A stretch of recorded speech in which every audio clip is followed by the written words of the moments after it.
Really interesting, yeah, particularly because they were against Conservatives and Labour there. So the big question, of course, is what does this actually mean for a general election? Well, we know that in the summer, UKIP drew up a list of 25 target seats, and UKIP polling papers that I've seen show that these were the 12 seats that they were planning to really focus on. Now, Sky's election analyst suggested that there were 5 seats where they were really going to focus their efforts.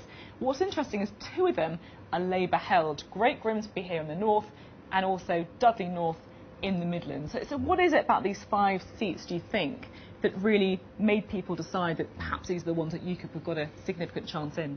The party's been doing very well locally in all of those areas. You've got lots of UKIP-friendly voters, older, white, working-class pensioners, people who feel very angry over immigration, let down by mainstream politics. If you look at a seat like Dudley North, for example, there you've got a very active local UKIP branch talking heavily about immigration, about Labour, so apparently sort of betraying the working class, as UKIP argues. And again, in Great Grimsby there, you've got Austin Mitchell stepping down, but you've got the UKIP activists, quite organised, quite tightly focused. Now, what's interesting in terms of tonight, if Rochester and Stroud does go purple, then all eyes are going to focus on Kent, because then you're going to have UKIP campaigners, I suspect, sitting around a table and saying, well, hang on a minute, what other seats in Kent, also along this southern coast, the real heartland of UKIP now, what other seats here can they go in and inflict some real damage? And, you know, I'm talking about seats that perhaps they weren't thinking about 2 days ago. And also, I think it'll be interesting to see what happens to the Labour vote tonight as well, because if we just look at these 6 seats,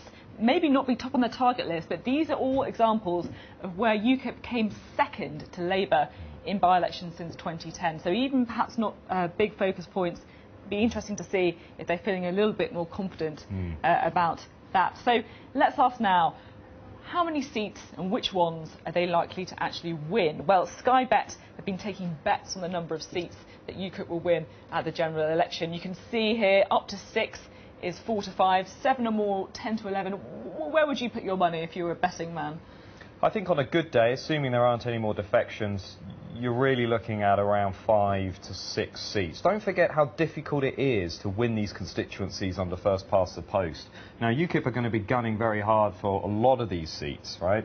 But to get up to that 7 or more range, they're going to have to sustain this momentum right up to the general election, have to be very targeted. And don't forget something as well, Sophie, UKIP has only ever really fought 2 by-elections at the same time. Now it's going to have to fight 20 different campaigns at the same time. Could be a resources issue as well, though, definitely. We can also see here, this is the other thing that we've been getting some information on from Sky Bet, the number of UKIP defectors by the 2015 election. None is at 13 to 8, 1 is at 7 to 2, 2 or more, 10 to 11. So I think that's the other thing that perhaps people will be looking at to see if there are any more defections after the result of tonight's by-election. Now, back to you, Adam.